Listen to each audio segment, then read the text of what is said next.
Buenos días, profesor. Buenos días a todos, ¿cómo andan? ¿Me escuchan bien? Sí, perfecto. Bárbaro, gracias. Buenos Bueno, días, sí, se escucha bárbaro, perdón. gracias, Ana. Eh, Bien, hoy vamos a... Días, Hola Pedro. Raquel, ¿cómo ¿Qué estás? tal? Todo bien, todo bien. Bueno, vale. Bien. Raquel me comentó que ustedes ya vieron la parte de interpretación.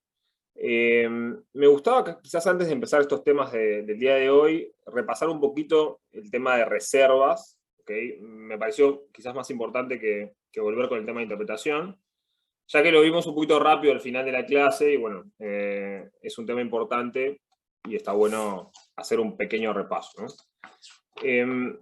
Como les comenté, digamos, el viernes pasado, hablamos un poquito digamos, qué es una reserva y vimos algún ejemplo, digamos, de justamente reservas que se habían hecho en la Convención de Viena de Derecho de los Tratados, ¿ok? Hablamos de esa reserva que hizo Guatemala, que, bueno, algunos otros estados dijeron que iban en contra del objeto y fin del tratado, y por lo tanto no sería una reserva aceptable. O sea, esos estados hicieron una objeción a la reserva de Guatemala. Después, años después, Guatemala retiró esa reserva. Y también entonces vimos que justamente las reservas pueden retirarse. ¿Bien? Lo importante, digamos, para poder emitir una reserva es que el mismo tratado no lo prohíba, ¿bien?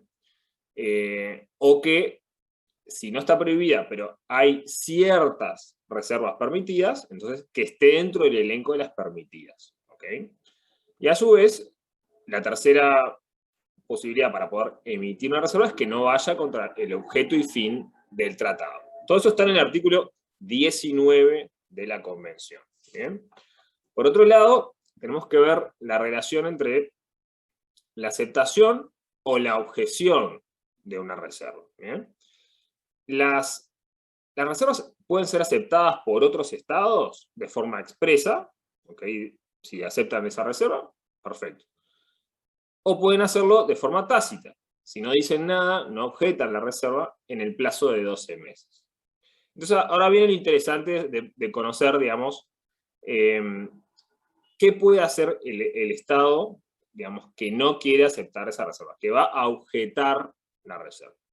Entonces, en el momento de la objeción, lo que va a poder hacer el Estado es decir, yo objeto la reserva, pero no digo más nada. O sea, es una reserva que, a mi entender, no debería haberse realizado, porque eso es una objeción, pero igualmente entiendo que ese artículo que es reservado no va, digamos, en contra del objeto y fin, y por lo tanto acepto, o sea, indirectamente va a aceptar que el tratado entre en vigor entre esas dos partes. Bien, esa objeción por sí misma, solamente diciendo objeto la reserva de este otro estado, no va a impedir que el tratado entre en vigor. Bien, esa es una de las opciones. La segunda opción es decir, esta reserva, a mi entender, por ejemplo, va en contra del objeto y fin del tratado, o justamente es una reserva de las que está prohibida por el tratado, entonces, por lo tanto, expresamente tiene que decir que ese tratado no entrará en vigor entre esas dos partes. ¿Bien? Esas son las dos opciones que tiene. ¿Bien? Eso es importante porque si solamente objeta, el tratado va a entrar en vigor. Y la reserva va a tener validez entre las dos partes. O sea, en definitiva, la convención le da un papel muy importante a las reservas. ¿Bien? ¿Por qué lo hace la convención de esa forma? Bueno, justamente al derecho internacional, como concepción, le sirve y estimula que haya tratados. Y entonces, las reservas son indirectamente una estimulación a que haya tratados. Porque a veces, dentro de un tratado tenemos capaz que 100 artículos, capaz que hay uno o dos que alguno de los estados no, por alguna razón, no le cierra, entonces al emitir la reserva puede ser parte del tratado, y si los demás justamente entienden que esa reserva no es de una entidad muy importante, pueden aceptar, y entonces va a haber un tratado sobre el 99% del resto de los artículos. Entonces es importante, es un desarrollo justamente progresivo del derecho internacional. Por eso es la razón de hacer de las reservas. ¿Bien? Entonces me parecía importante justamente hacer esa salvedad, para que quede claro también, una vez que una reserva es aceptada, por ejemplo, si tenemos 100 artículos y se reservó por parte de un Estado el artículo 10, por ejemplo, entonces, para los demás estados que aceptaron esa reserva, va a regir, digamos, van a regir 99 artículos, menos el artículo 10. Y eso es bilateral. No se le puede exigir justamente al otro estado que aceptó la reserva que también tenga que cumplir el artículo 10. ¿Bien? Entonces, la reserva es justamente, de acuerdo a lo que diga justamente la reserva, porque a veces lo que dice la reserva no es que no va a aplicar el artículo 10, sino que a veces dice, bueno, el artículo 10 yo lo interpreto de tal forma, y bueno, ese esquema jurídico que se va creando con la reserva también es parte de las obligaciones entre el Estado reservante y el Estado que acepta, que la aceptación puede ser expresa o tácita, y como número 3 puede ser un Estado objetante de la reserva, pero que no haya expresado que el tratado no va a entrar en vigor. Bien, entonces el empuje justamente de la Convención hacia la posibilidad de hacer reservas es muy grande. Bien. Entonces eso es un poco lo que quería, digamos, repasar, porque es un tema importante, que se pregunta bastante, tema de reservas, y ustedes lo van a tener, es muy simple de leer en la Convención, o sea, los animo a que vayan, desde el artículo 19 al 23, o sea, poquitos artículos, ustedes tienen toda la regulación de las reservas. Sobre eso, obviamente, han habido muchos estudios, y la Comisión de Derecho Internacional justamente también emitió unas guías de cómo interpretar las reservas, que son guías, tienen muchos artículos, pero con lo que dice la Convención, está más que bien para que ustedes entiendan el tema y puedan justamente comprenderlo. ¿Bien? Entonces, no sé si tienen alguna duda, alguna consulta con respecto al tema de reservas. Acá Andrea me pregunta, que entró tarde, bueno, ¿qué está mencionando? Estoy haciendo un pequeño repaso sobre el tema de reservas que vimos el viernes pasado, y que, bueno, me pareció importante en 10 minutos poder justamente recordar lo que hablábamos y agregar alguna cosita justamente para que quede claro, es un tema importante. No sé si tienen alguna duda con este tema de reservas. Bien. Vamos ahora entonces a empezar con los temas de hoy.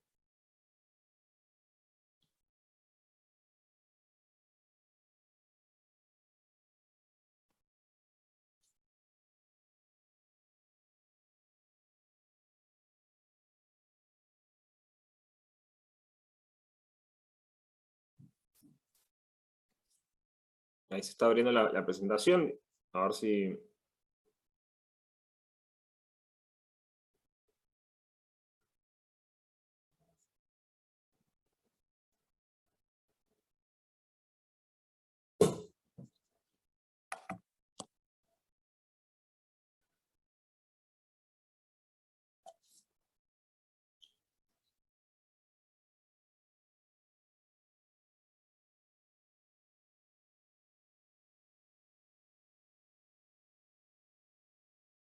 Bien.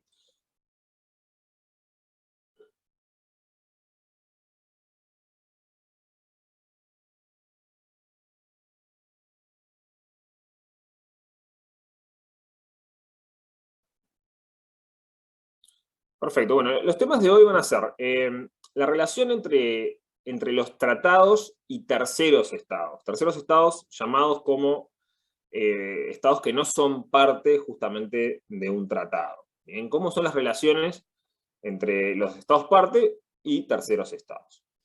Como segundo tema vamos a ver lo que es la cláusula de la nación más favorecida, ¿okay? Que es una cláusula que se inserta en los tratados, ¿okay? Y tiene un efecto justamente actualizador de derechos y obligaciones entre las partes del tratado. ¿Bien?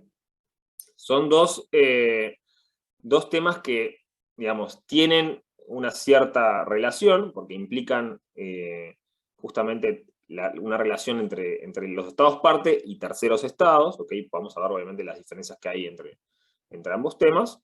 Y por último, vamos a ver los actos unilaterales, ¿bien? Vamos a centrarnos principalmente en los actos unilaterales de los estados, ¿bien? Como siempre les digo, por favor, si tienen alguna duda, le pido que me la hagan, digamos, a viva voz para poder justamente responderla a todos. Y bueno, si alguno tiene alguna duda por el chat, que también la pueda hacer. Bien.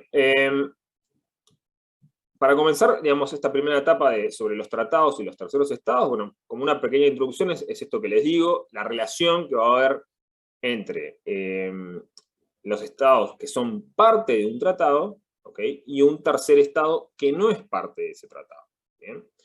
Si bien no es parte, muchas veces, y esto es muy común en el derecho, tanto en el derecho interno como en el derecho internacional, digamos, es muy común que se le puedan asignar derechos u obligaciones a terceros estados. Y vamos a ver, obviamente, en cada una de estas dos vetas, digamos, de la relación entre los tratados y terceros estados, cómo qué se va a exigir justamente para que esa obligación o ese derecho surta efecto para ese tercer estado. ¿Bien? Entonces, como principio general, en cuanto a los tratados y los terceros estados, es que un tratado no crea obligaciones ni derechos para un tercer estado sin su consentimiento. ¿Bien? Esto, digamos, es justamente este aforismo que le ponemos. Y entonces, la idea es, y esto parte justamente de lo que es el derecho internacional, obviamente es un derecho de coordinación, entonces no se le puede justamente a un tercer estado, en principio, establecer obligaciones o derechos sin su consentimiento. ¿Bien? Después vamos a ver que hay distinciones entre obligaciones y derechos muy claras, muy importantes, que son reguladas por la Convención.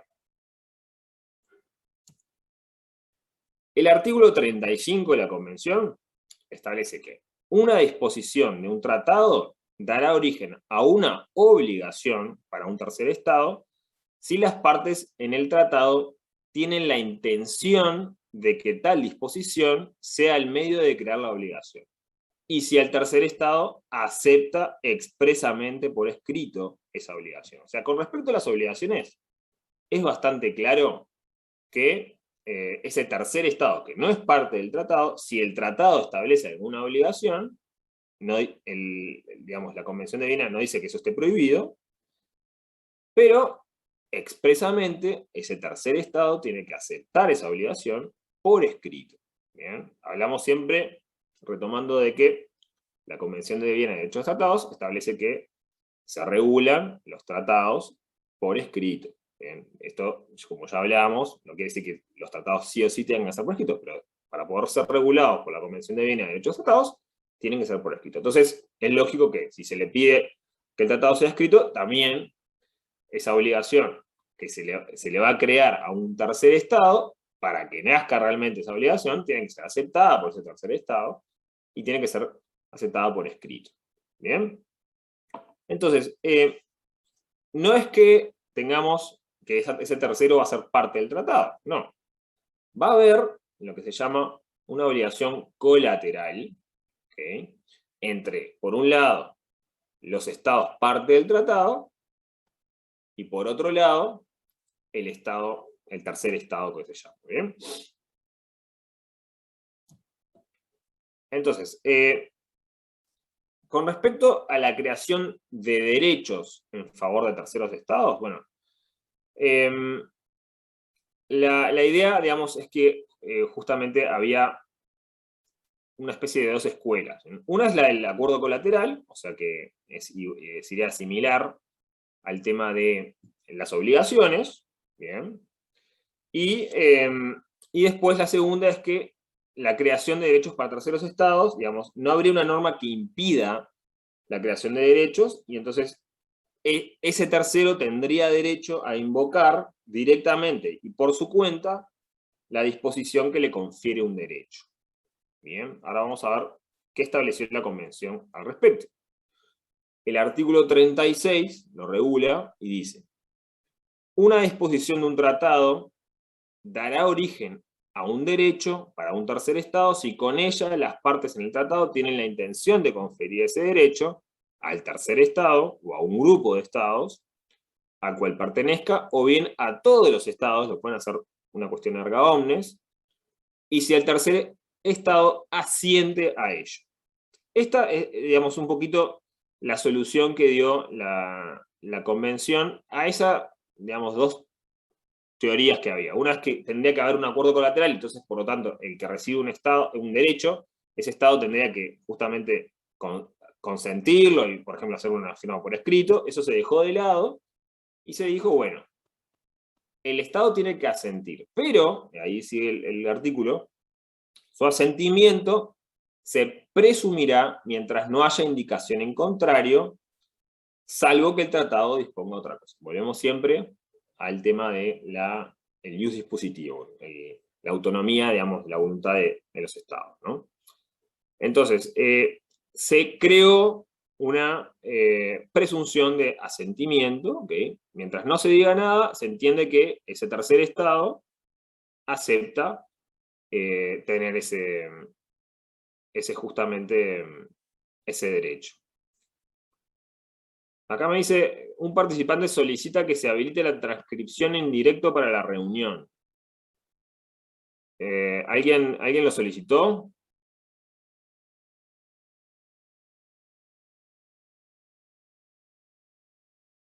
No sé si poner habilitar o declinar, la verdad que nunca... No, eso debe ser que apretó a alguien declinar, si no aparece todo con subtítulos. Ahí va, por eso, sí. Bien.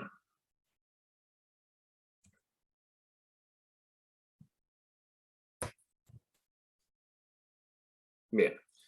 Entonces, el artículo 37 de la Convención, ustedes ven que este tema es muy, muy concreto, está muy explicado en la Convención, o sea, no vale la pena entrar demasiado, digamos, en hacer una explicación muy profunda, porque en definitiva está vigente la Convención y entonces y justamente está muy bien regulado.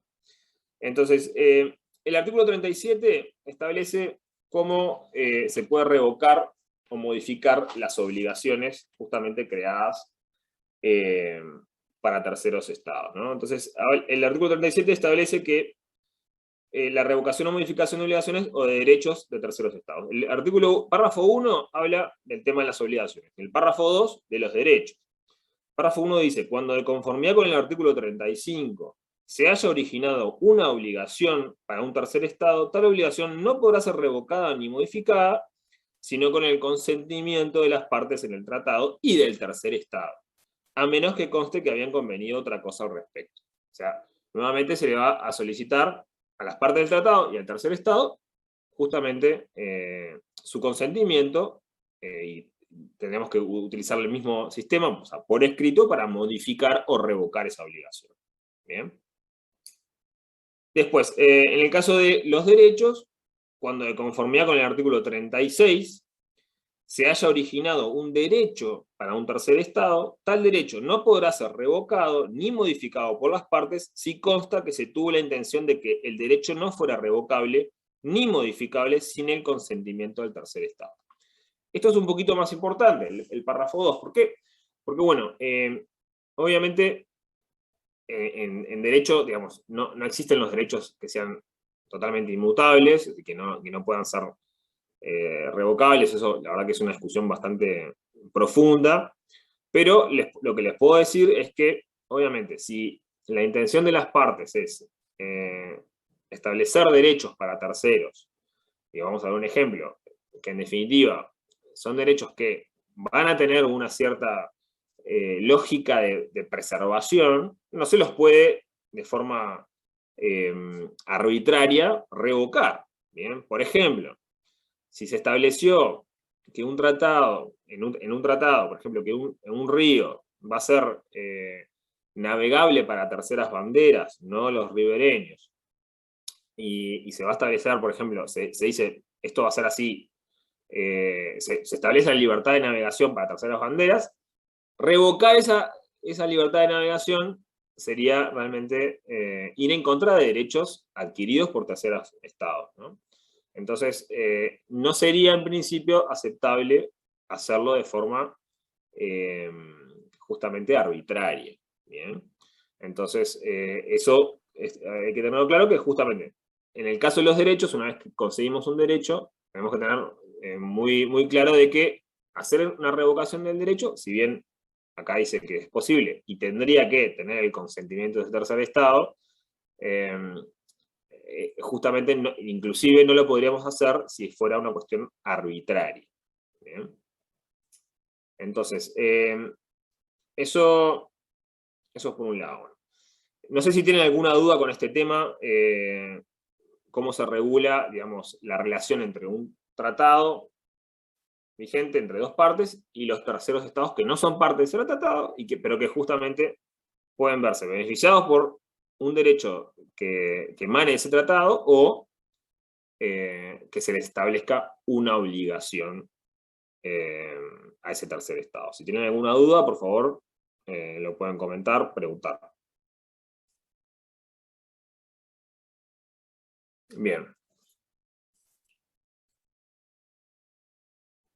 Entonces, vamos a ver el segundo tema del día de hoy, que es la cláusula de nación más favorecida. ¿Alguien ha escuchado alguna vez sobre este tema? ¿Sabe lo que es? ¿Que nos puede ayudar un poquito? Acuérdense que no teman equivocarse, que justamente estamos para eso.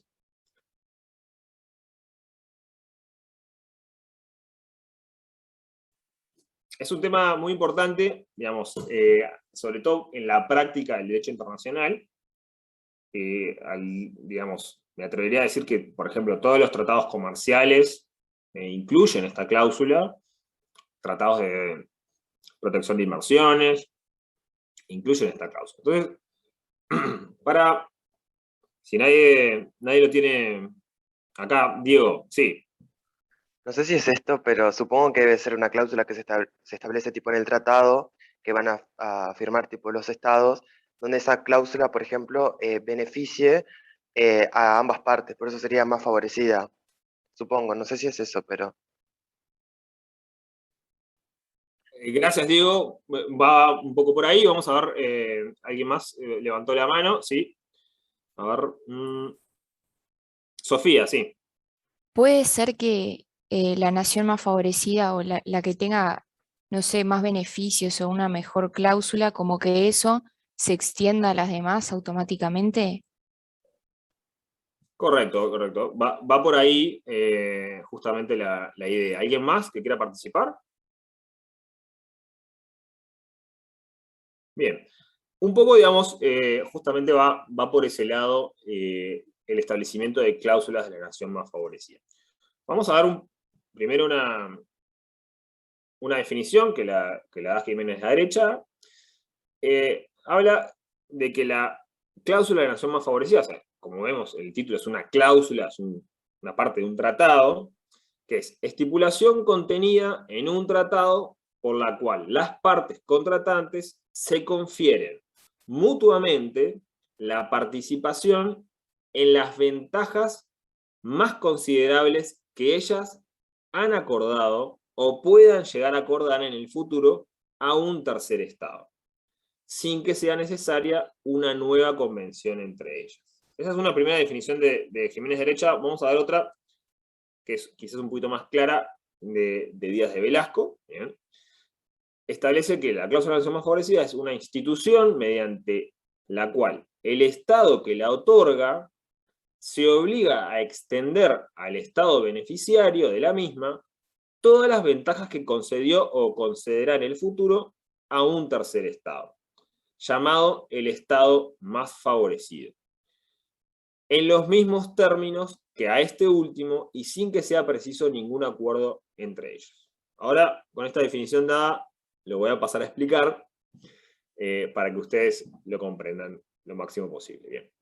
Entonces, vimos que la cláusula de nación favorecida es una cláusula en un tratado, ¿bien? Que va a establecer, por ejemplo, en un tratado entre Uruguay y Argentina, vamos a ver, por ejemplo, un tratado que sea de baja de aranceles, que es lo más fácil de poder verlo, van a decir, bueno, Uruguay y Argentina establecen que los aranceles de importación mutua, por ejemplo, de cualquier producto, naranjas, van a ser del 10% del valor de esa mercadería. ¿Bien? Y vamos a instaurar, Uruguay y Argentina, la cláusula de la nación más favorecida como parte de ese tratado. ¿Okay? Ahora después vamos a ver cómo se escribe esta cláusula, ¿no? Entonces, lo que va a decir es que en el caso de que Uruguay, por ejemplo, establezca con un tercer estado, por ejemplo puede ser Brasil, que, digamos, los impuestos que va a aplicar para la importación de naranjas de Brasil sea menor a 10, ¿okay? Por ejemplo, sea 5%, entonces automáticamente se va a aplicar la cláusula de nación más favorecida y Argentina se va a beneficiar y va a poder aplicar la misma cantidad de tributos. O sea, va a bajar de 10% a 5%. Bien, entonces actualiza las obligaciones del tratado vigente. ¿Por qué? Porque se le concedió una ventaja a un tercer estado. Bien. Entonces, el tratado más importante que utiliza esta cláusula es el tratado, que en las siglas en inglés es el GATT, o sea, el General Agreement in Tariff and Trade, o sea, es el tratado precursor de la Organización Mundial de Comercio. ¿Por qué? Porque la idea es poder liberalizar el comercio mundial. Entonces, si está la cláusula, automáticamente, a medida que los estados conceden ventajas a otros estados, automáticamente los miembros de ese tratado se ven beneficiados con esa misma rebaja, por ejemplo, de los aranceles a la importación. Entonces, tengan claro que es una cláusula que está vigente entre los estados parte de ese tratado, que se benefician mutuamente de cualquier ventaja que esas partes concedan a un tercer estado que no es parte del tratado. Vimos en el ejemplo, Uruguay y Argentina son parte de un tratado, una de las partes concede una ventaja a un tercer estado, pusimos a Brasil, automáticamente esa ventaja se concede entre las partes. Sí, Camilo. Buenos días, profesor. Me queda una duda. Usted decía recientemente que el tratado más importante que utiliza esta cláusula es el GATT. No me quedó claro el por qué. Si me podría volver a explicar. Claro, o sea, en realidad, digamos, leí un ejemplo del GATT, pero hay muchísimos tratados que utilizan esta cláusula. En realidad, cuando se creó el GATT, la idea fue justamente buscar la liberalización mundial del comercio. Entonces, en la medida que todos los estados fueran parte del GATT, entonces, cualquier ventaja de uno de los estados parte del GATT se concediera a un tercer estado, por ejemplo, que no fuera parte del GATT, automáticamente tendría que ser aplicada a todos los estados parte del GATT.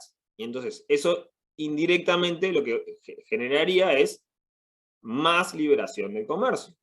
Bien, esa ventaja que se le ha dado a uno, automáticamente se le tenía que dar a todos los miembros del GATT. Lo que pasó con el GATT es que hubo más excepciones a la cláusula de nación más favorecida que vigencia de esa cláusula. ¿Bien? No es un tema que vamos a estudiar, digamos, nosotros ahora, pero justamente quizás el error fue que se fue demasiado laxo, digamos, en cuanto a las excepciones a esa cláusula. Entonces, por ejemplo, una de las excepciones es estar dentro de un tratado de libre comercio regional, por ejemplo, el Mercosur. Todos los miembros del Mercosur también son parte del GATT. Entonces, pero entre el Mercosur, por estar en un sistema regional, y bueno, también tiene otras explicaciones, pero básicamente es una de las excepciones que pone el mismo GATT a la aplicación de la cláusula de la nación más favorecida. ¿Bien? Entonces, por eso es importante el tema de mencionarles el GATT, por lo menos para que ustedes entiendan cómo funciona la cláusula de la nación más favorecida y por qué esta cláusula se utiliza en muchos tratados y es muy vigente. Sí, Bruno. No, que según la definición podría decirse que son unilateral y bilateral, ¿no? Por ejemplo, unilateral cuando favorece a un solo Estado y bilateral cuando favorece a los dos Estados partes y cuando, por ejemplo, uno tiene relación con otro o cuando el otro tiene relación con ese tercer Estado, pueden ambos, digamos, bajar esa cláusula, ¿no? Es correcto, sí, sí. Eso es una clasificación que hay, digamos, también de los tipos de cláusula. Unilateral puede ser que solamente va a beneficiar a uno de los estados, y bilateral que beneficia automáticamente a los dos, en derechos y en obligaciones.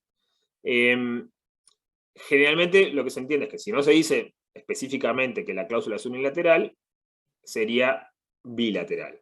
¿Bien? Esto, digamos, la clasificación es bastante doctrinaria, entonces vamos a ver, creo que lo pongo más adelante, el tema de la clasificación, para que justamente, pero muy bien, Bruno, muchas gracias.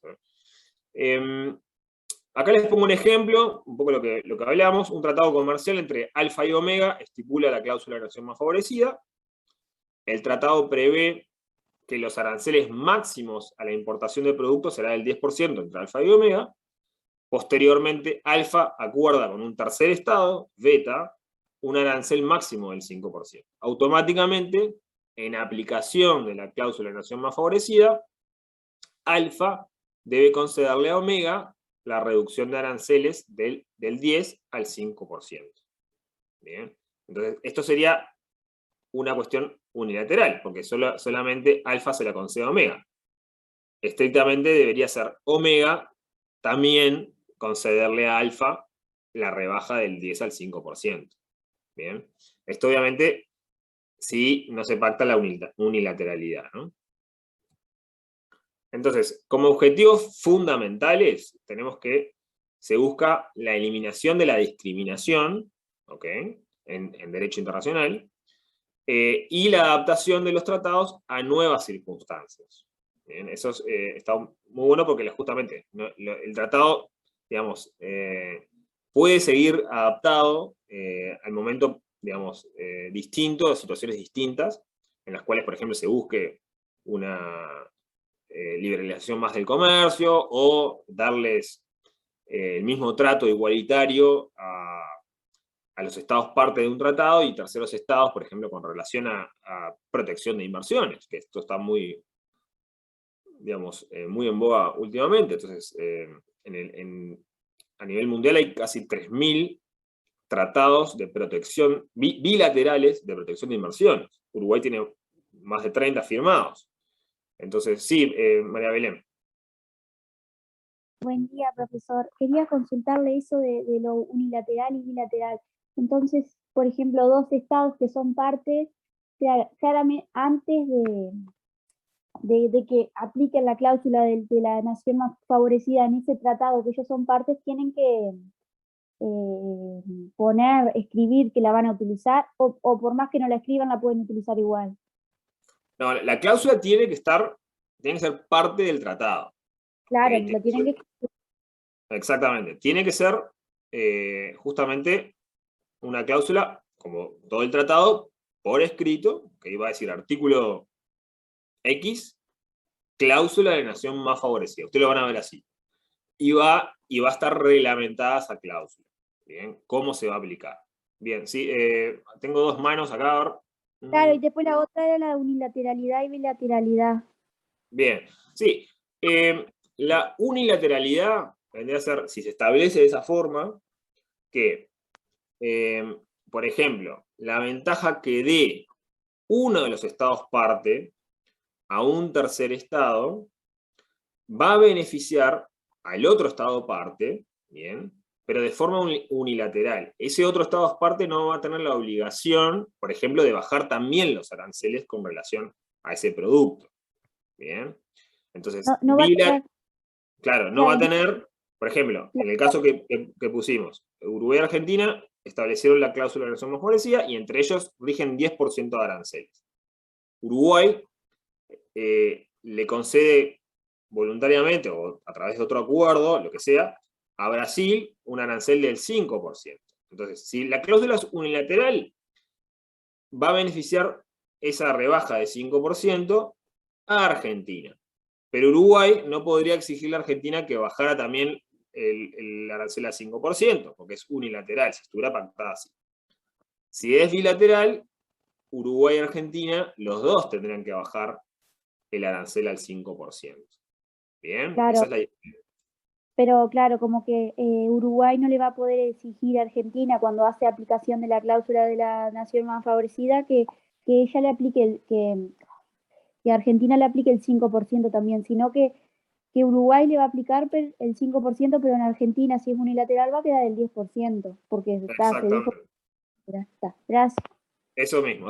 Muy, muy correcto, Belén. ¿Alguna otra duda que tengan?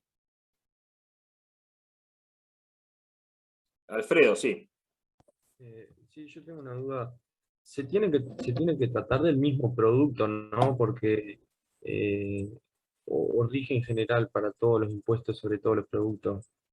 Se me ocurre porque hay casos que no sería ilógico por esta cláusula bajar automáticamente el impuesto, el arancel cuando se pactó así.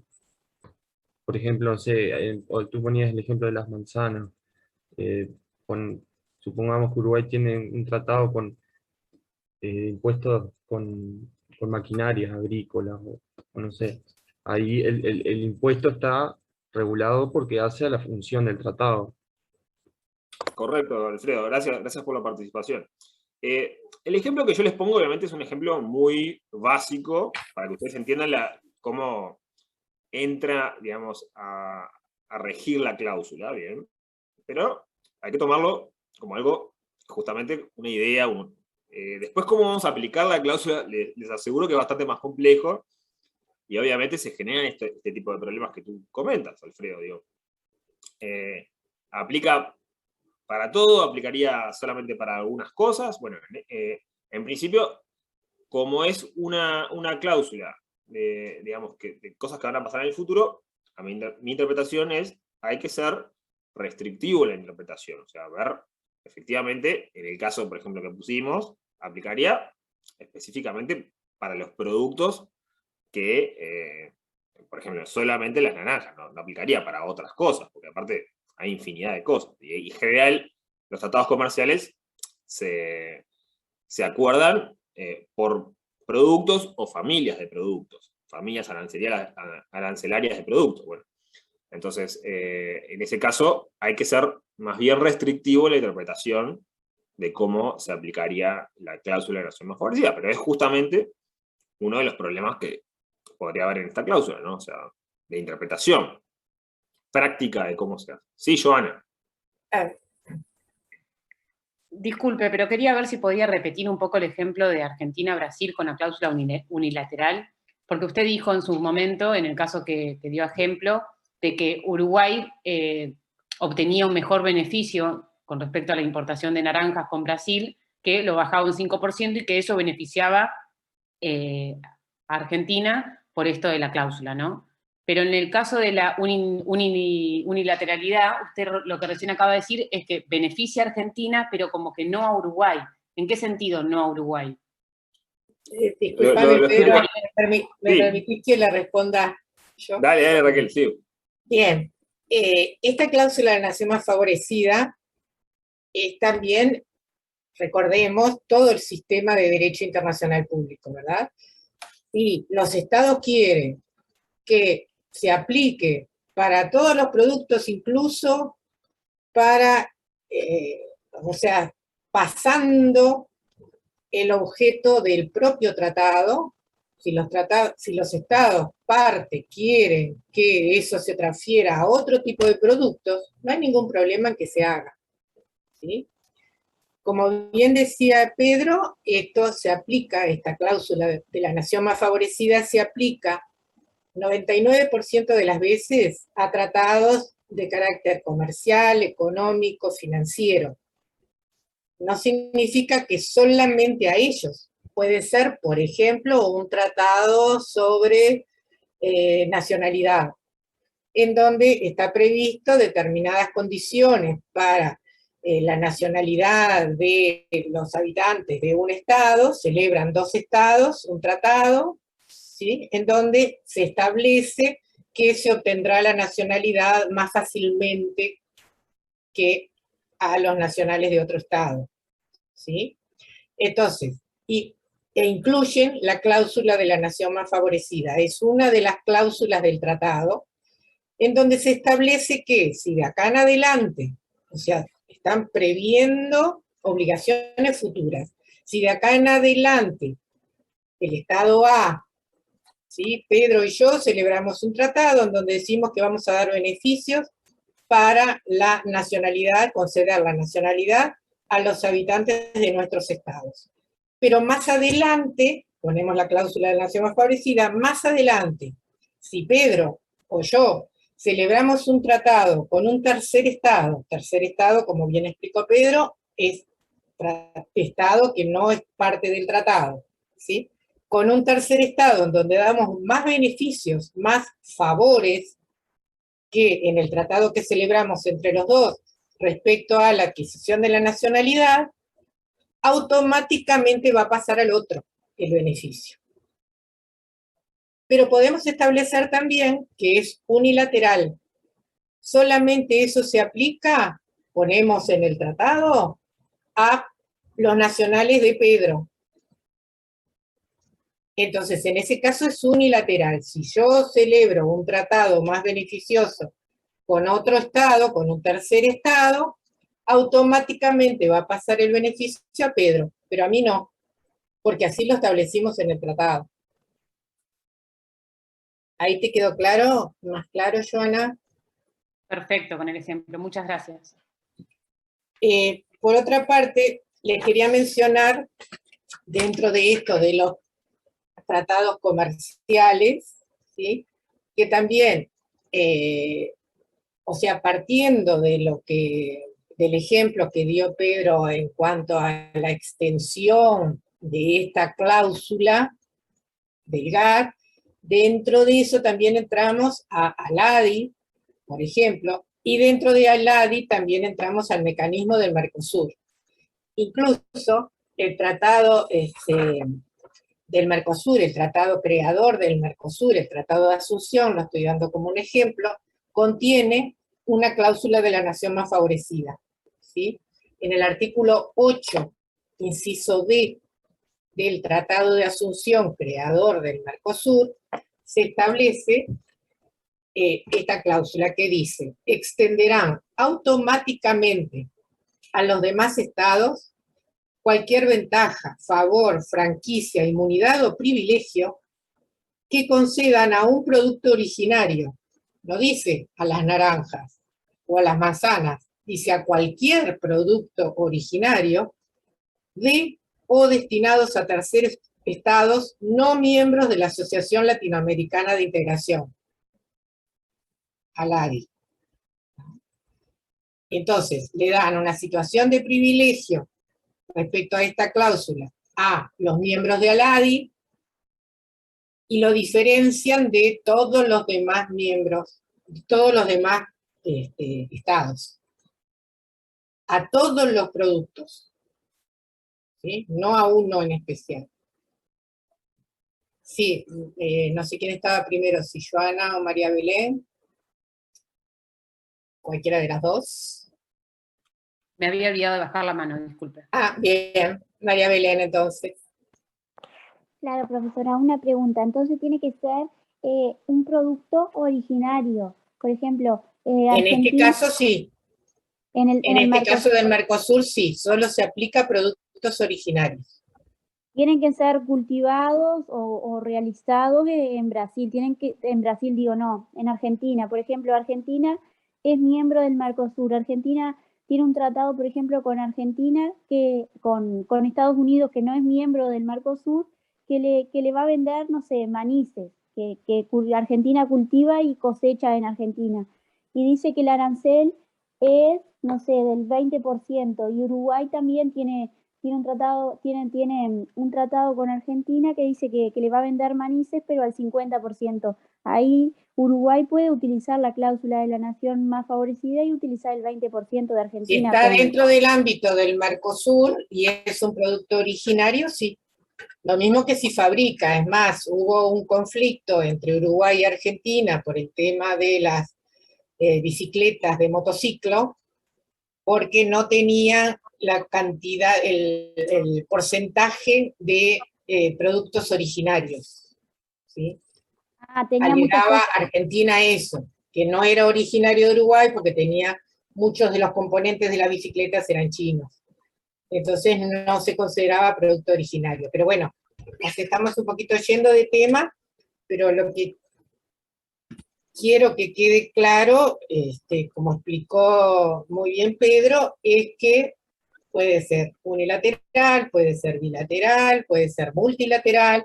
Es una cláusula contenida en un tratado por el cual se obligan en el futuro a darle todo mejor beneficio que se le dé a un tercer Estado. Todo mejor favor, beneficio, ¿sí?, que se le dé a un tercer Estado. Porque las partes así lo deciden. A ver qué preguntan acá en el foro. Ah, sí, el Tratado de Asunción. La cláusula 8D del Tratado de Asunción, creador del Mercosur. Bien, Pedro. Muchas gracias, Raquel. Nada de nada. Bien. No, como van a ver, digamos, justamente los temas en realidad tienen distintas aristas. En este caso, los ejemplos que damos son a los efectos didácticos, y bueno, ahí la casuística es muy grande, entonces no vale la pena entrar muy en detalle de cada uno de los ejemplos. Lo importante es que ustedes entiendan el concepto de la cláusula de nación más favorecida.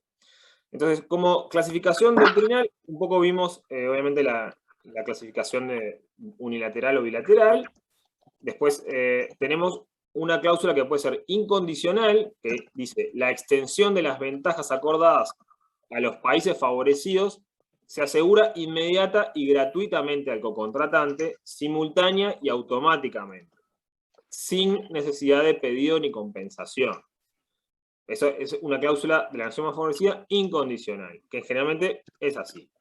Pero puede tener alguna condición, esta cláusula, que se establezca en el tratado. Esto es siempre, digamos, de acuerdo a lo que se ponga en cada uno de los tratados. Y esta es una clasificación que se hace desde el punto de vista doctrinal, que está en el libro, entonces, digamos, la idea es ponérselas para que ustedes la entiendan. Pero siempre está primando por todo el sistema de derecho internacional, como bien explicó Raquel, digamos, es esta creación de normas, digamos, voluntariamente por los estados, ¿no? Entonces, los estados pueden poner en el tratado lo que ellos quieran, ¿no? Entonces, la incondicional y después la condicional dice: el estado que recibe el beneficio de la cláusula de nación más favorecida debe retribuirlos con una compensación equivalente y tratar de nuevo con su cocontratante para definir esa compensación equivalente. Se priva del efecto automático y reduce el derecho del beneficiario. Se pone condiciones de decir, bueno, tú me tienes que dar lo mismo. Y cómo a veces no es tan fácil como con el tema de los aranceles, como bien explicó Raquel.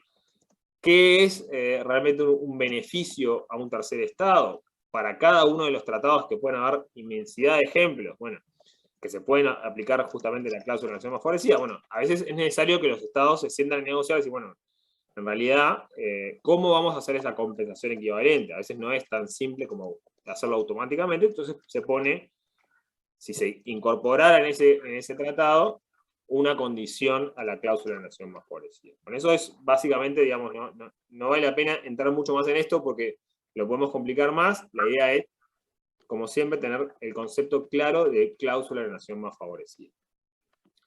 Ante el silencio de la convención, se interpreta que la cláusula es incondicional, o sea que no hay ninguna condición, automáticamente los beneficios son mutuos, ¿no?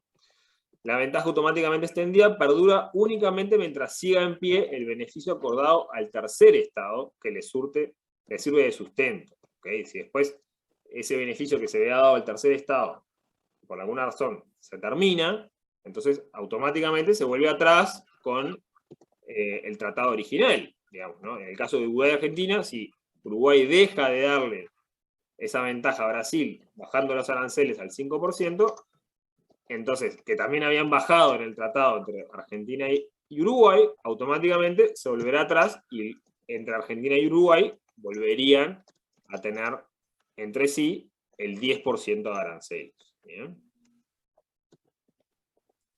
Entonces, principales aplicaciones, como le hemos dicho, el comercio internacional es en general donde más se utiliza, pero no es exclusivo de, puede utilizarse en definitiva en cualquier tratado. Acá les pongo el artículo 1 justamente del GATT. Cualquier ventaja, favor, privilegio o inmunidad concedido por una parte contratante a un producto originario de otro país o destinado a él, será concedido inmediata e incondicionalmente a todo producto similar originario de los territorios de todas las demás partes contratantes o a ellos destinados. Habla, en este caso, por lo que hablamos de los productos, habla producto similar originario. O sea, en realidad lo que se busca acá es algo, justamente, tratar de hacerlo que sea lo más parejo, y en el caso de que no sea un producto totalmente distinto, que el que aplique justamente esa rebaja de esa ventaja, favor o privilegio o inmunidad. Habla de distintos conceptos, digamos, pero en definitiva es justamente darle un beneficio a un tercer estado, ¿no? Y entonces que automáticamente ese beneficio pase a surtir efecto entre los miembros, por ejemplo, en este caso, los miembros del GATT. En el caso del GATT, vean que está este parrafito, el artículo 1 es bastante largo, pero está puesto justamente en este artículo 1.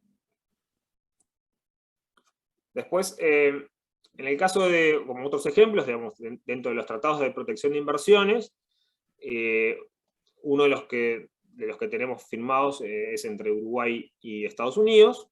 Se coloca, por ejemplo, en el artículo 4, el trato de la nación más favorecida. Se le pone trato o cláusula. Entonces se escribe así: cada parte otorgará a los inversores de la otra parte un trato no menos favorable que el que otorgue en circunstancias similares a los inversores de cualquier país que no sea parte de ese tratado, en lo que refiere al establecimiento, adquisición, expansión, administración, conducción, operación y venta u otra forma de disposición de inversiones en su territorio. Un tratado de protección de inversiones lo que hace es, entre Uruguay y Estados Unidos, por ejemplo, como en este caso, cualquier empresa o nacional de Estados Unidos que se venga a instalar en Uruguay va a tener las protecciones concedidas en ese tratado, ¿okay? Y lo mismo, cualquier inversor uruguayo, empresa uruguaya que vaya a instalarse en Estados Unidos, va a tener la protección que da ese tratado a los inversores uruguayos en Estados Unidos. Pero entonces, si se le da eventualmente una protección que es mayor, Uruguay, por ejemplo, concede, hace un tratado con otro país, o lo hace automáticamente porque quiere beneficiar inversiones, por ejemplo, de China. Entonces, esos beneficios que le diera Uruguay a los inversionistas de China, automáticamente, en virtud de esta cláusula, también tienen que dárseles a los inversores que vengan de Estados Unidos. ¿Por qué? Porque va a aplicar la cláusula de nación más favorecida establecida en el tratado entre Uruguay y Estados Unidos. Bien. Es un poco por dónde va, digamos, la explicación. No sé si tienen alguna duda, consulta que quieran hacer al respecto. Bien. Vamos a hacer un corte de 3 minutos, para así hacemos un descanso, y con datos unilaterales. ¿Bien? Bien, bárbaro.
Muy bien, continuamos con la clase. Vamos a pasar a otro tema, digamos, ya dejando el derecho de los tratados, por lo menos la parte, digamos, más dispositiva del derecho de los tratados. Van a quedar otros temas, por ejemplo, jus cogens, que también está tangencialmente regulado por la Convención. Y vamos a ver, digamos, los actos unilaterales de los estados principalmente, y también vamos a mencionar algo de los actos unilaterales de las organizaciones internacionales, ¿no? Entonces, como primer punto, digamos, para hacer una introducción acerca del tema, se discutió, y se discute aún, obviamente, acerca de la calidad de fuente formal del derecho, digamos, en cuanto a la aplicación de actos unilaterales de los estados. ¿Bien?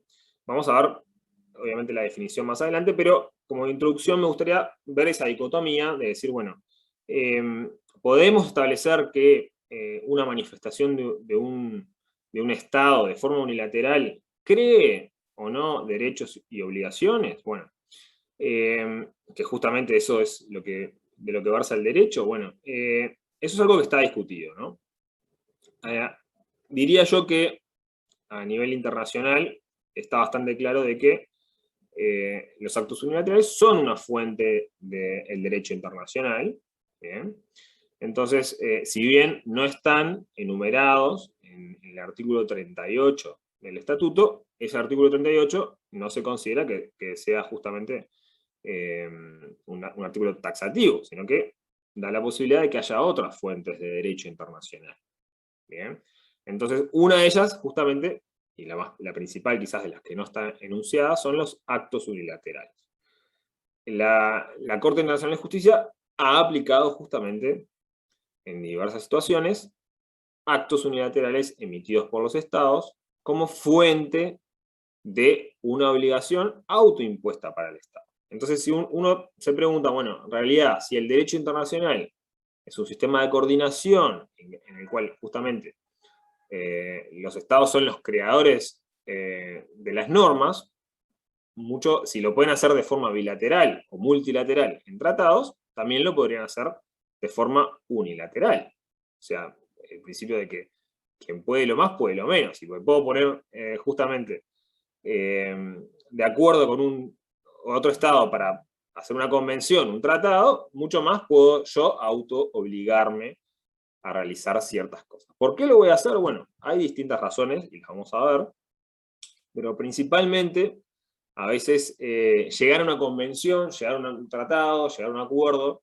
es bastante más complejo que decir simplemente mi línea de acción como Estado respecto a un tema es esta, y de esta va a ser mi forma de actuar. Entonces, emito una declaración, por ejemplo, y esto se considera un acto unilateral, y genera una obligación de un mantenimiento, vamos a ver en qué caso, digamos, con qué abarca digamos, qué tipo de cuestiones hay que tener en cuenta para que sea un acto unilateral, y además, qué tipo de obligaciones crea, pero esta va a ser la línea de acción que tomaré respecto a ciertos temas. Eso puede generar, por ejemplo, que otros estados digan, ok, sí, yo también voy a tomar esta línea de acción.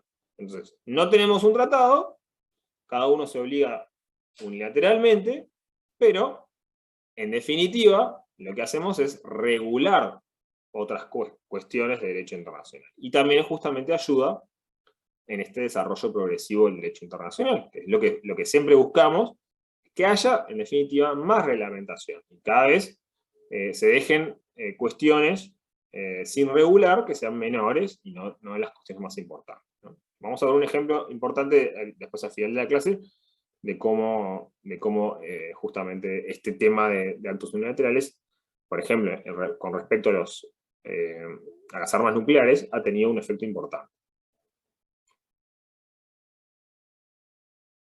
Entonces, como definición de un acto unilateral decimos que es un acto emanado de e imputable a un sujeto de derecho internacional, generador de derechos y obligaciones, que da por tanto origen a vínculos jurídicos internacionales con otros sujetos, y cuyos efectos están previstos o autorizados por el derecho internacional.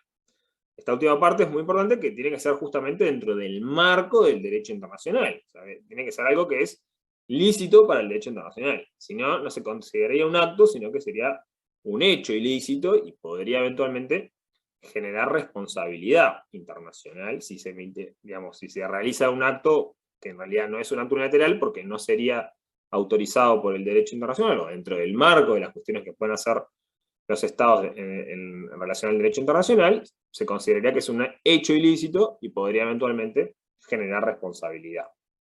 Entonces, acá, como definición, se le pone que abarca, es imputable a un sujeto de derecho internacional, justamente para abrir la posibilidad de que otros sujetos, no solamente los estados, emitan actos unilaterales. ¿Bien?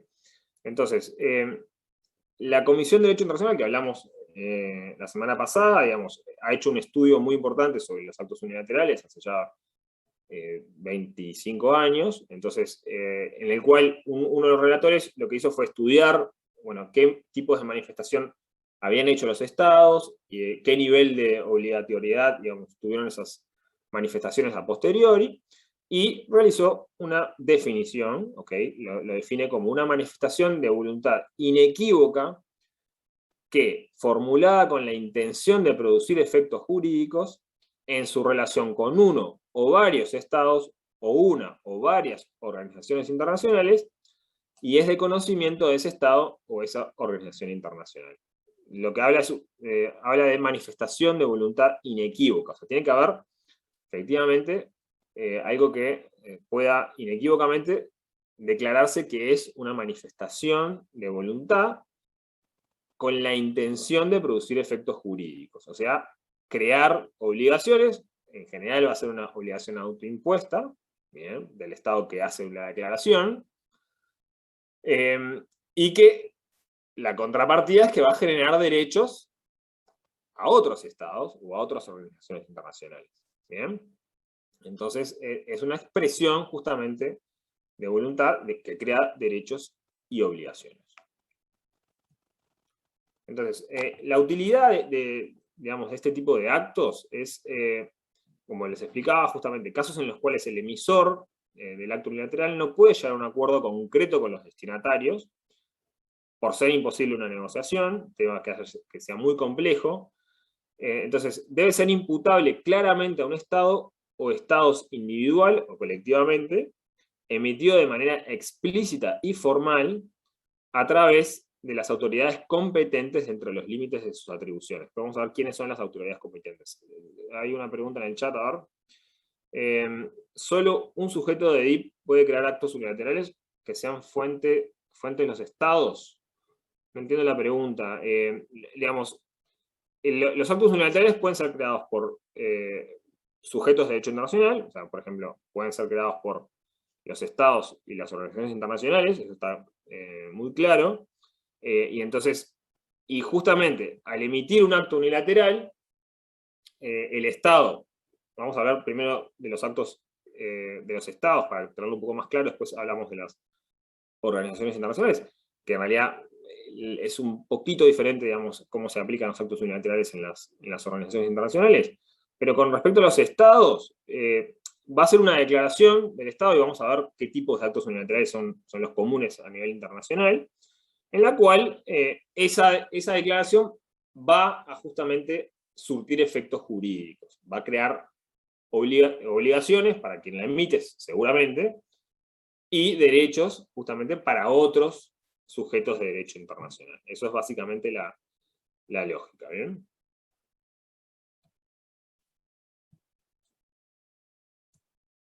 Entonces, como otras características de estos actos, vamos a ver obviamente ejemplos, tienen que tener el carácter público y notorio, ¿okay? Crea una relación jurídica por sí mismo, sin necesidad de aceptación por otros sujetos del derecho, ¿okay? Al emitir la declaración, automáticamente, y eso es justamente parte del concepto de acto unilateral, tienen que generar una relación jurídica, o sea, establecer obligaciones y establecer derechos, sin la necesaria aceptación de ese derecho o esa obligación. La obligación es una obligación autoimpuesta, porque en realidad, obviamente, un acto unilateral, si va a crear obligaciones para terceros, en realidad esa obligación tendría que ser aceptada por ese tercero. Eso es un principio general, lo que un poco lo hemos visto. O sea, no se le puede imponer en derecho internacional obligaciones a terceros estados, mucho menos a través de un acto unilateral. ¿Bien? Son emitidos en forma expresa, por escrito u oralmente. ¿Bien? Eso también es válido hacer un acto unilateral de forma oral, siempre con las justamente salvedades, que es mucho más complejo decir, bueno, establecer el alcance de ese acto unilateral si fue de forma oral, y bueno, cómo se prueba ese acto unilateral, todas esas complicaciones que puede tener, en definitiva, la emisión de un acto unilateral de forma oral, ¿no? El derecho internacional no impone reglas estrictas o especiales en cuanto a su emisión, o sea, no establece formas en las cuales tienen que emitirse un acto unilateral, pero sí, obviamente, el carácter público y notorio es básico, ¿okay? Porque lo que importa es la voluntad exteriorizada del Estado, ¿okay? La voluntad que tenga el presidente de hacer cierta cosa, pero no la expresa claramente, con un alcance, y que eso sea, en definitiva, creador de obligaciones y derechos, o sea, creador de una relación jurídica, eso es lo que importa para poder invocar eventualmente un acto unilateral como obligatorio para un Estado. ¿Bien? No es una expresión de interés, no es decir, bueno, como pasa muchas veces, por ejemplo, al finalizar una conferencia internacional, los Estados hacen una declaración, pero que en general no establece una situación jurídica distinta y por lo tanto una relación jurídica que sea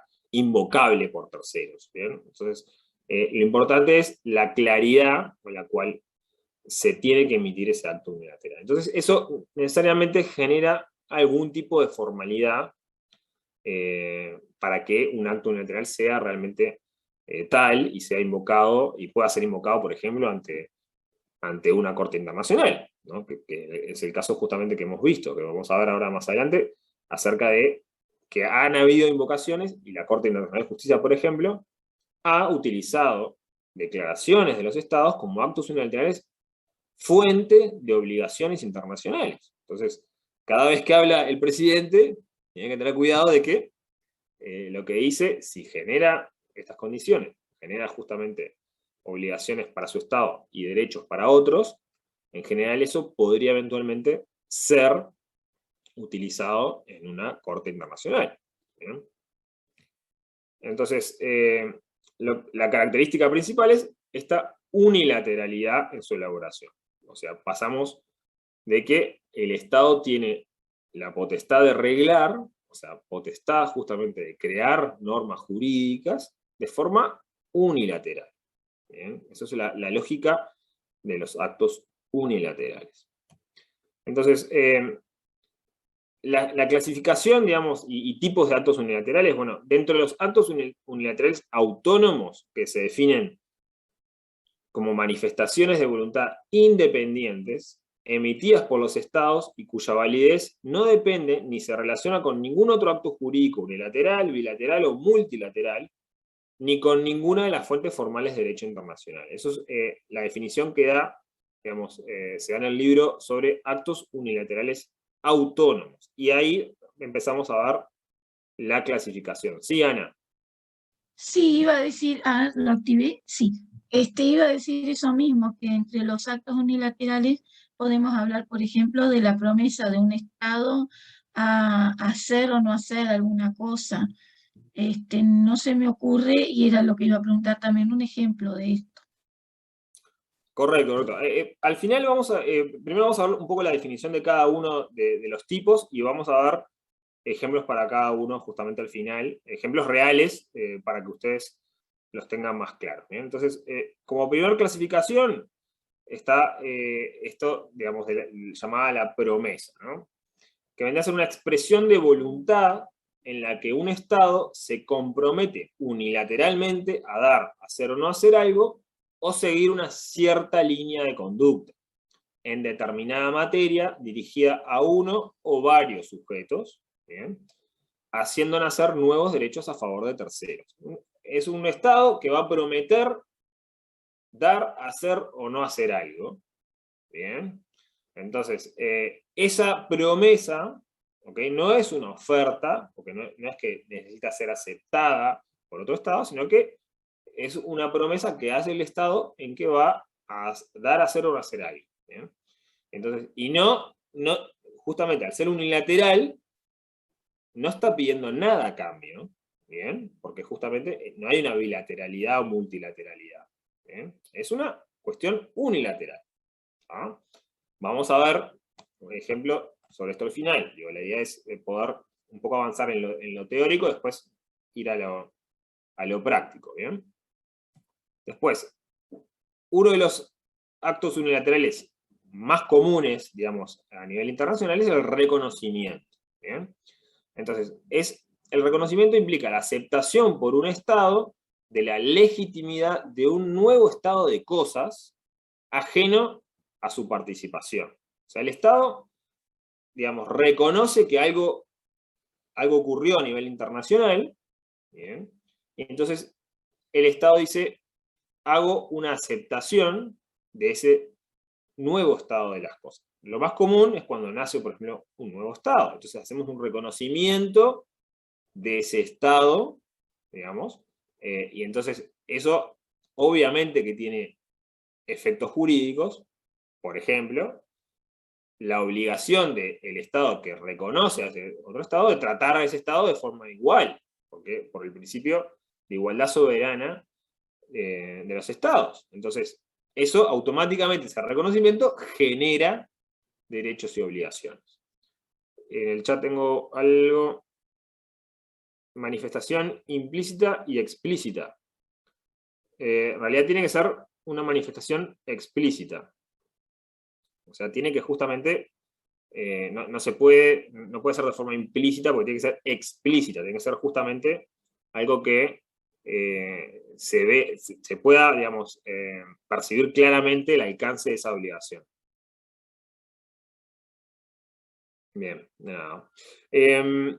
Entonces, ello sucede luego de constatar la existencia de ciertos hechos, por ejemplo, aparición de un nuevo Estado, cambio de gobierno no constitucional, un estado de insurgencia o de ciertos actos jurídicos, nacionalidad acordada a un individuo por un Estado, convención concluida por terceros.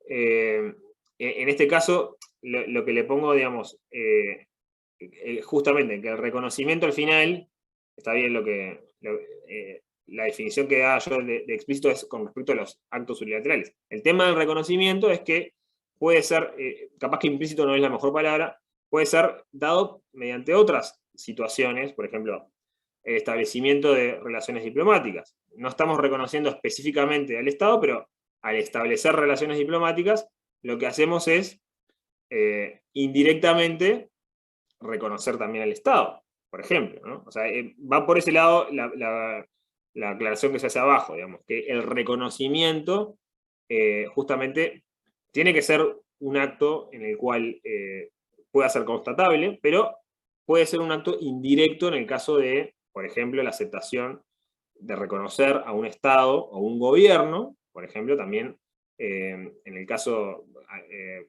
pasó recientemente, digamos, tenemos en Afganistán, bueno, los talibanes tomaron el poder, entonces es un nuevo gobierno que tiene el Estado de Afganistán, es un gobierno no constitucional porque no llegó al poder mediante, digamos, su constitución o mediante justamente la previsión que tenían constitucional de poder llegar al gobierno, pero eso va a generar que los estados se van a ver en la necesidad de decir, bueno, ¿qué hacemos? ¿Reconocemos ese gobierno o no lo reconocemos? Bueno, ese reconocimiento puede ser sí explícito, decir, bueno, lo reconocemos, o implícito, si es que, por ejemplo, entablan nuevamente relaciones diplomáticas o de alguna otra forma establecen el reconocimiento de ese gobierno, ¿no?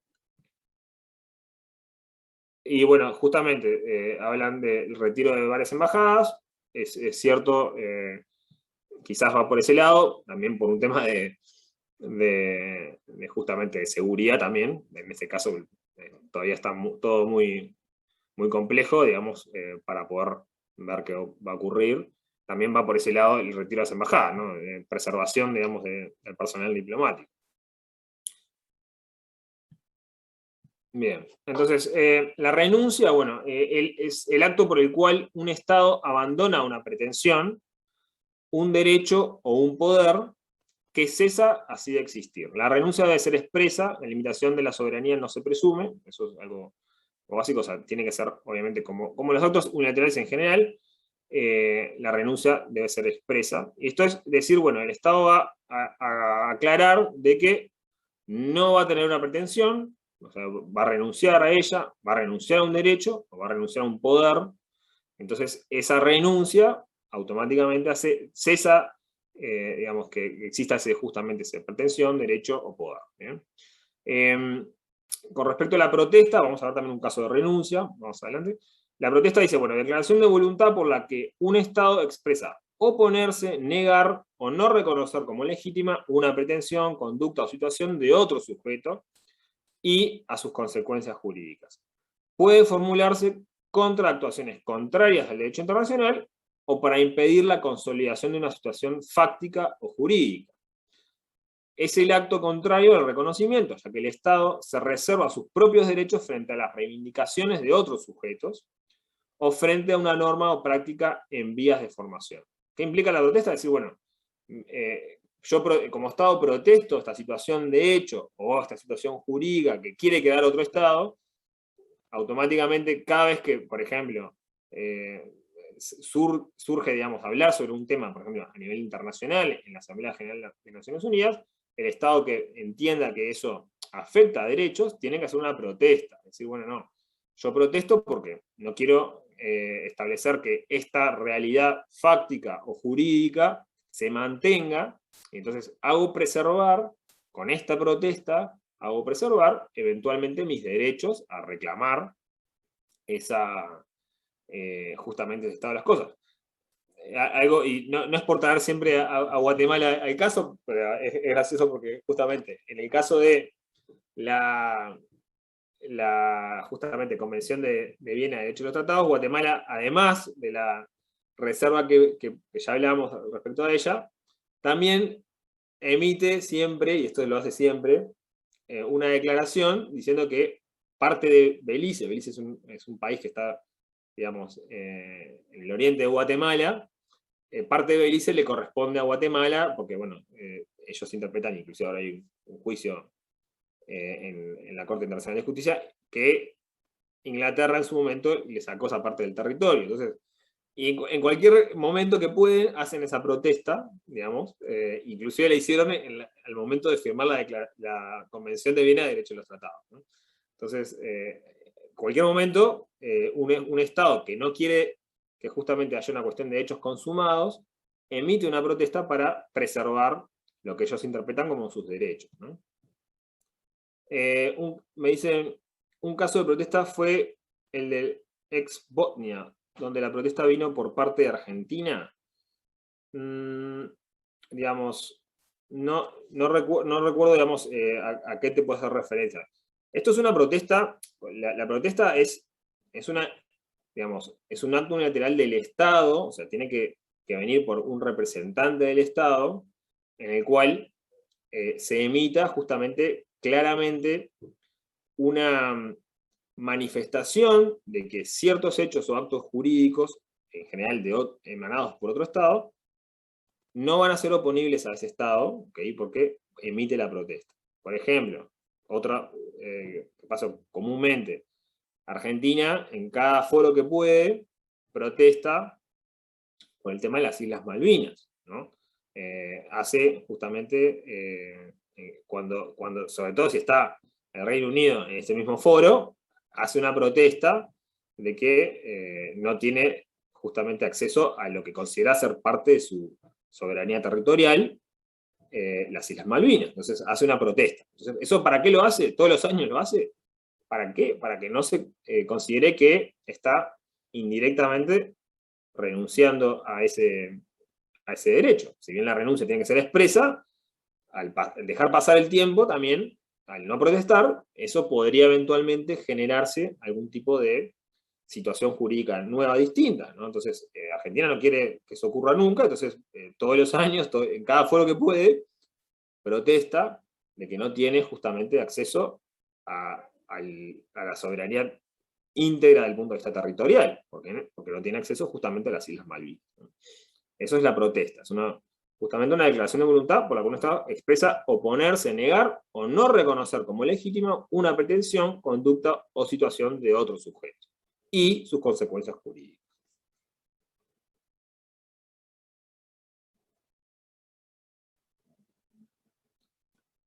Bien, la notificación es un acto formal por el que un Estado comunica oficialmente a uno o varios sujetos de derecho internacional de una decisión, hecho, situación, acción o de un instrumento de los que emergen consecuencias jurídicas.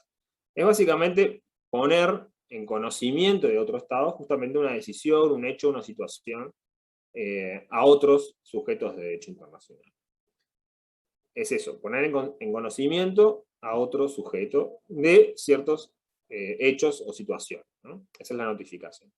Y la declaración, una manifestación de voluntad relacionada con una situación de hecho o de derecho, o con un estado de cosas determinado, ya existentes o en proceso de creación. Esto es muy común en el sentido de que se hace una declaración en la cual se manifiesta la voluntad relacionada a una situación de hecho o de derecho. Es decir, bueno, y eso tiene que tener justamente ser creadora de una situación jurídica, por ejemplo, derechos y obligaciones, para un caso determinado. Ahora vamos a ver, obviamente, ejemplos y ustedes lo van a tener más claro. Me gustaba, en principio, darles esta cuestión más teórica de definición y vamos a ver ejemplos, ¿no?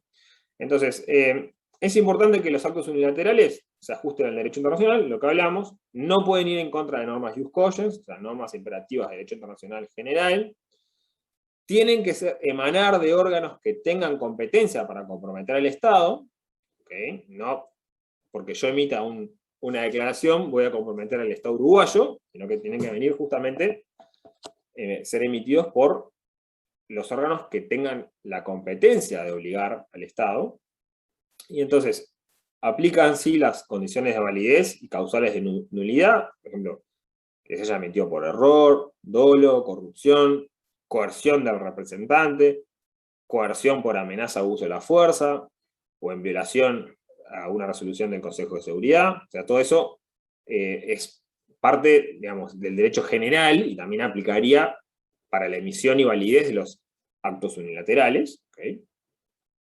Y entonces, el principio general es que un Estado podría modificar o revocar sus actos unilaterales, porque obviamente si emite una obligación, se autoimpone una obligación, podría modificarla. Pero, obviamente, esa revocación nunca podría ser una revocación arbitraria, ¿sí? Sobre todo si creó derechos o expectativas de derechos a terceros estados, ¿no? Entonces, hay que tener en cuenta los principios de certeza, seguridad jurídica, permanencia de las relaciones jurídicas, fidelidad de los compromisos adquiridos y sobre todo el principio de buena fe. ¿Okay? Una vez que se emite un acto unilateral, en principio uno tendería a tener que mantener ese acto unilateral, salvo una cuestión que sea justificada, que no sea arbitraria en la revocación o modificación de ese acto. Restricciones a la modificación podrían venir dadas por el derecho consuetudinario o convencional. O sea, también, obviamente, otras fuentes del derecho internacional, fuentes formales, digamos, podrían evitar que ese acto unilateral sea modificado, sea revocado. ¿Bien? ¿Por qué? Porque capaz que ese acto unilateral eventualmente genera, junto con, obviamente, las otras relaciones que tiene que tener el derecho consuetudinario, bueno, una nueva norma en la costumbre. Entonces, eso no podría, y ya no sería por un acto unilateral la fuente de ese derecho, sino que sería justamente, ya sería la costumbre como fuente de esa normativa. ¿Bien? Entonces, el principio de buena fe supone mantener el acto en caso de que otro Estado se haya servido del mismo. Si una vez en el cual se utilizó un acto unilateral como base para la creación de un derecho, y ese derecho se ejerció, entonces una vez que ese otro Estado quisiera revocarlo, no se le podría a ese Estado que se benefició de ese acto unilateral volver atrás con la modificación de ese derecho. ¿Bien? Entonces, eso es justamente la arbitrariedad que podría darse en el caso de la invocación de un derecho, ¿okay? No puede ser de forma arbitraria. Sí, Diego. Le iba a pedir si podría explicar de nuevo cuando habló de restricciones a la modificación, por favor. Bien, sí, correcto. La idea sería lo siguiente. En principio, los estados pueden modificar o revocar sus actos unilaterales. Eso, en principio, ¿por qué?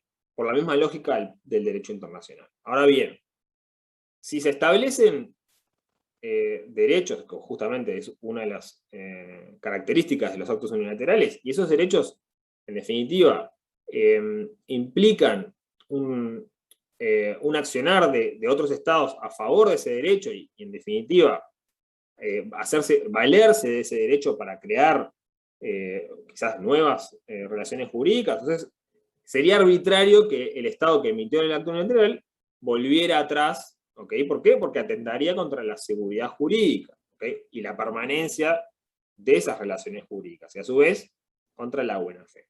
Ahora les voy a mostrar unos ejemplos para que vean de qué estamos hablando cuando hay una serie de restricciones a esa revocabilidad o modificación de los actos unilaterales, porque para dar certeza y buena fe, y a su vez contribuir a ese desarrollo del derecho internacional. Bien, el derecho internacional lo que trata es, una vez que adelantamos un pasito, no volvamos atrás en eso, ¿ok? ¿Por qué? Porque genera una situación de inseguridad jurídica.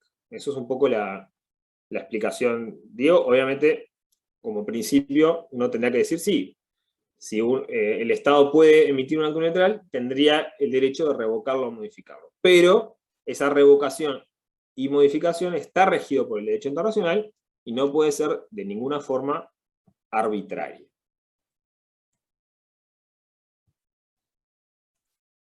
Bien. La Comisión hizo unos principios rectores de los actos unilaterales. Esto vamos a... están, digamos, justamente enumerados. Primero que explicarles que en realidad estos principios rectores son guías, o sea, son una especie de soft law, digamos, la idea es, son guías para los estados y a su vez para los intérpretes del derecho internacional, de conocer cómo efectivamente aplican los actos unilaterales. Esto no es derecho hard law, duro, no es parte de un tratado, ni mucho menos, pero nos ayudan a comprender y poder aplicar de forma más razonable justamente los actos unilaterales. ¿Bien?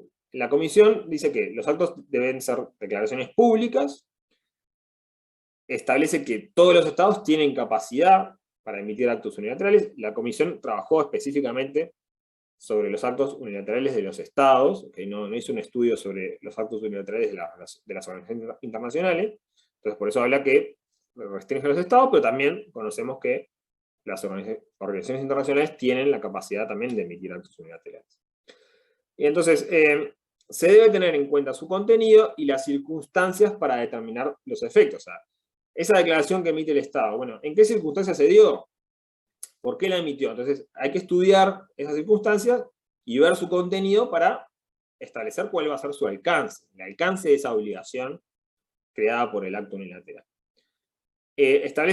Hace obviamente una interpretación del derecho internacional y dice, las personas habilitadas para obligar al Estado son los jefes de Estado, jefe de gobierno y ministro de Relaciones Exteriores. ¿Bien? Y después habla de otras personas en el caso de que el mismo acto unilateral establezca, por ejemplo, algún tipo de representación del Estado. ¿Bien? Pero en principio son esos tres órganos del Estado quienes están habilitados para obligar al Estado mediante un acto unilateral. La formalidad, la misma Comisión dice que pueden ser orales o escritos, pueden estar dirigidos a uno o más estados o a la comunidad internacional en su conjunto, ¿okay? Que eso tendrá un efecto erga omnes, o sea, aplicable para todos los estados de la comunidad. Tiene que, digamos, establecerse en términos claros y específicos, ¿okay? Y lo que dice la Comisión, tiene, en el caso de dudas, la interpretación que se le haga a las obligaciones creadas por ese acto unilateral, tiene que ser una interpretación restrictiva, o sea, no podemos generarle más obligaciones a las que realmente el Estado quiso asumir cuando emitió el acto unilateral. ¿Bien? Entonces, son nulos, están en oposición a una norma jus cogens, eso lo vamos a ver también más adelante. No pueden imponer obligaciones a terceros, es la lógica, digamos, a menos que ese tercero expresamente acepte esa obligación, ¿no? Y no pueden ser revocados arbitrariamente. 10 puntos de los actos unilaterales, que si ustedes los estudian, es básicamente lo que tienen que saber sobre esta fuente de derecho internacional. Y entonces, justamente les pongo la pregunta, un poco, obviamente ya la hemos respondido, en caso de que si son una fuente del derecho internacional o no, bueno, en definitiva, ustedes lo van a estudiar más adelante también en el libro. Hay dos posiciones, una que dice que parte de la autoridad ha sostenido que los actos unilaterales no constituyen una fuente de derecho. Useiro, por ejemplo, que es el que escribe, el profesor que escribe sobre este capítulo en el libro, establece como argumentos para decir que efectivamente lo es, el análisis de la práctica internacional de parte de la doctrina y la jurisprudencia llevan a la conclusión contraria, es decir, que los actos unilaterales pueden constituir una fuente formal autónoma de derecho internacional. Eso es lo que nos enseña Useiro, y obviamente le diría que a nivel internacional es la posición quizás más, que más en realidad está vigente, digamos, en cuanto a los actos unilaterales, sobre todo porque, bueno, la misma Corte Internacional de Justicia ha aplicado estas declaraciones de estados para justamente hacer obligatoria su definición en cuanto a una sentencia, por ejemplo, que hubo en su momento, ¿no? Un fallo. Los actos unilaterales constituyen verdaderas normas jurídicas, es decir, modelos o reglas de comportamiento y de conducta vinculatorios. Esto explica ahí el doctor Puseiro. Entonces, para ir a los ejemplos, y ustedes entiendan un poquito más de qué se trata todo esto, bueno, ejemplos de declaraciones, tenemos, por ejemplo, una declaración de Francia en el 74, en la cual suspendía ensayos nucleares en la atmósfera en el Pacífico Sur. ¿Qué venía haciendo Francia?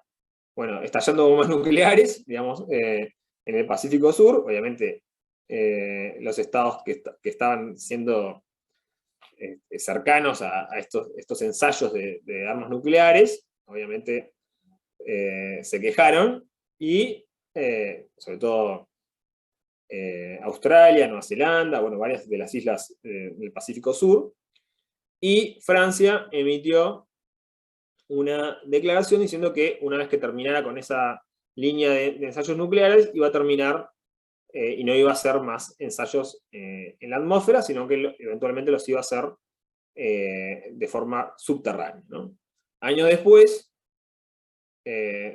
parece que Francia se olvidó de esa declaración y comenzó nuevamente a hacer ensayos, digo, más de 20 años después, en los 90, nuevamente. Entonces, lo que hizo fue justamente que esos estados acudieran a la corte y le dijeran, bueno, a ver, Francia había emitido esta declaración y ahora no la está cumpliendo. ¿Qué obligación efectivamente tenía Francia de respetar esa declaración? Entonces la corte dijo, sí, efectivamente es un acto unilateral la declaración que hizo en el 74, entonces tiene que respetar ese acto unilateral, esa creación justamente de derechos para terceros y de obligaciones para Francia, y entonces, digamos, partir de la base que no podía continuar con esos ensayos nucleares. ¿Bien? Ahí, bueno, sí, correcto. Bien. Después, como otra de las declaraciones importantes, digamos, los estados en los 90, obviamente, hubo una negociación muy importante para poder crear un tratado internacional que, digamos, disminuyera, primero, la cantidad de estados que tuvieran armas nucleares, y dentro de los que tienen armas nucleares, también hacer que cada vez hubiera menos armas nucleares. Y entonces, y dentro de toda esa negociación, bueno, fue una negociación difícil, un tratado que no entró en vigencia, pero los estados lo que hicieron fue emitir actos unilaterales. Hicieron cada uno por su cuenta y, por ejemplo, establecieron una restricción al uso de la fuerza, ¿okay? Si bien el uso de la fuerza obviamente está prohibida a nivel internacional, ellos fueron muy específicos en el uso de armas nucleares. Entonces, se comprometieron a no usar armas nucleares contra estados que no posean armas nucleares. O sea, la restricción que hicieron fue esa. No la vamos a usar en tanto nuestro posible enemigo no posea armas nucleares. ¿Bien? Todos estos principales poseedores de armas nucleares lo hicieron de forma de actos unilaterales. Ahí ven la importancia, digamos, justamente de este tipo de declaraciones. La hicieron por escrito y además le hicieron una condición. Salvo China, que la hizo sin condición, los demás le hicieron, está bien, no vamos a utilizar armas nucleares contra quien no tenga armas nucleares, siempre y cuando ese estado que no tenga armas nucleares no se haya aliado con un estado que sí tenga armas nucleares. Entonces ahí podemos utilizar armas nucleares. O sea, pero bueno, por lo menos fue un avance más dentro de este proceso, digamos, lento de avance del derecho internacional, que implica cada vez que avanza el derecho internacional, la violencia y la guerra va quedando más restringida. Bueno, entonces, en este caso no se pudo llegar realmente a un tratado vinculante, pero sí se logró, bueno, este avance de forma unilateral por cada uno de los estados, ¿no? A ver si...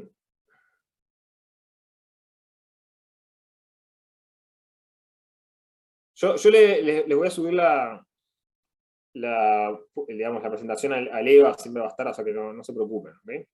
Después, en el 57, bueno, como otra declaración, digamos, Egipto emitió una declaración después, al final de un conflicto que hubo en los 50, sobre que iba a dar el libre uso del canal de Suez, digamos, a todas las potencias, ¿no?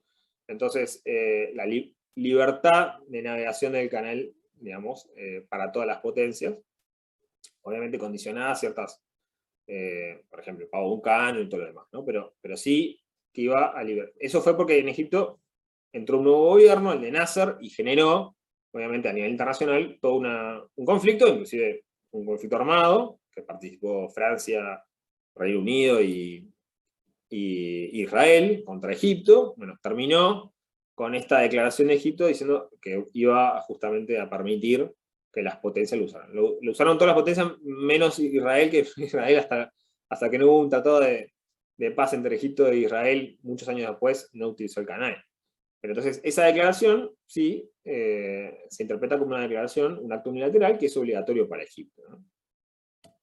Después, notificación, como ejemplo más básico, es cuando un Estado notifica al otro que hay una ruptura de relaciones diplomáticas. Eso es una medida fuerte, digamos, a nivel internacional, para emitir un descontento sobre algún hecho, y entonces se hace esa notificación y se retira justamente al embajador, y bueno, se cierra la embajada, se rompe, digamos, las relaciones diplomáticas. Como ejemplo de notificación. Ejemplo de reconocimiento, justamente, reconocimiento de un Estado o de un gobierno, es algo que se da muy seguido, digamos, no tanto el reconocimiento de Estado, porque no es que nazcan Estados todo el tiempo, pero en los últimos años, en general, cada tanto ocurre.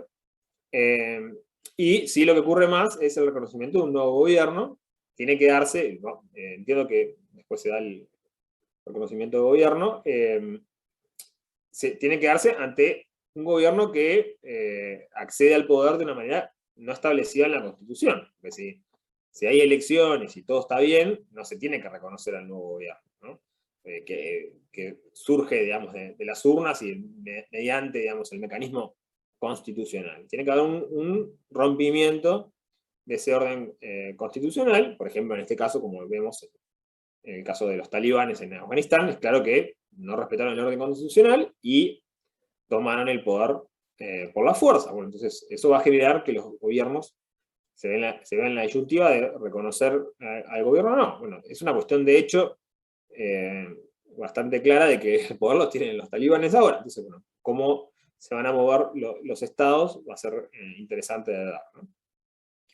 Entonces, protestas, bueno, protestas, por ejemplo, en disputas de límites se da muy seguido, o sea, en el caso, por ejemplo, que yo le decía de Guatemala y Belice, mismo Uruguay tiene límites contestados, en los cuales emite protestas con Brasil, eso es un tema que vamos a ver más adelante en el curso. Argentina y Reino Unido por el tema de Islas Malvinas, como les expliqué, o sea, Argentina en cada oportunidad que tiene emite una protesta para decir que justamente no tiene acceso al 100% de su territorio porque está ocupado por el Reino Unido, las Islas Malvinas, ¿no? Entonces, con eso mantiene la expectativa de poder el día de mañana hacerse de ese territorio, ¿no? Bien.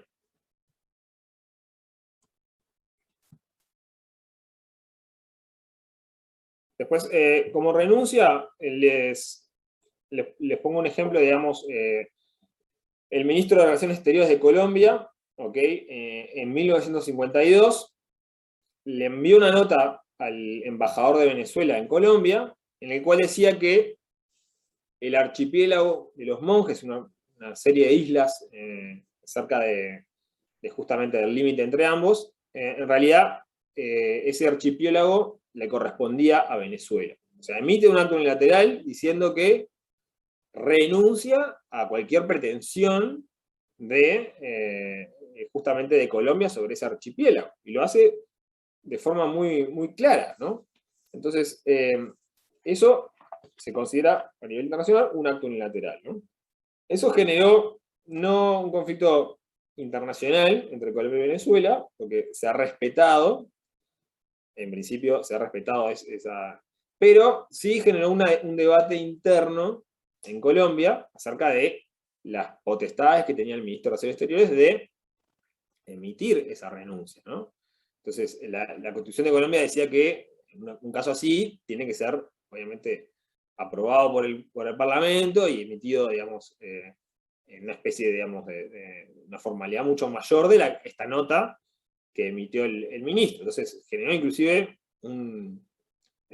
varios juicios en la interna acerca de tratar de anular esa nota, digamos, y la discusión se daba, por ejemplo, en lo que se llama Consejo de Estado en Colombia, básicamente una especie de tribunal de lo contencioso administrativo. Entonces, para tratar de anular esa nota, y entonces que eso no tuviera validez para Colombia. El mismo Consejo de Estado colombiano, en 2 instancias, dijo que en realidad las relaciones internacionales no eran competencia justamente de ese Consejo de Estado. Después se intentó nuevamente en los 90 invalidar eso y se logró, pero bueno, eso en general a nivel internacional se toma como un acto unilateral, que fue una renuncia hecha por el ministro de esos archipiélagos, ¿no? Entonces le corresponderían a Venezuela. Es un ejemplo interesante de que en cualquier momento se puede justamente a nivel internacional, si quien emite, en este caso fue el ministro de Relaciones Exteriores, o sea, una de las personas que tendría representación del Estado, y justamente se dio de forma escrita y además estableciendo claramente el alcance, entonces generó un acto unilateral. Otra fue una declaración de que Jordania renunció a los territorios de la ribera occidental que formaban parte de Palestina, que esto fue antes inclusive de la creación del Estado de Palestina y reconocimiento como tal. Fue un discurso del rey de Jordania en el 88, que fue más a la interna, pero en realidad generó también una renuncia, y se interpreta así, y después Jordania tampoco nunca reclamó soberanía sobre esos territorios, y se interpreta que esa renuncia es válida de acuerdo al derecho internacional. Después, como una promesa, bueno, un ejemplo es la declaración Ile, que fue un ministro de Relaciones Exteriores de Noruega. Entonces, y lo que hizo fue decir que Noruega no tenía, o sea, ningún tipo de reclamo sobre la soberanía de Dinamarca sobre Groenlandia, ¿no? Entonces, y una promesa de que ellos no iban a justamente hacer nada como para reclamar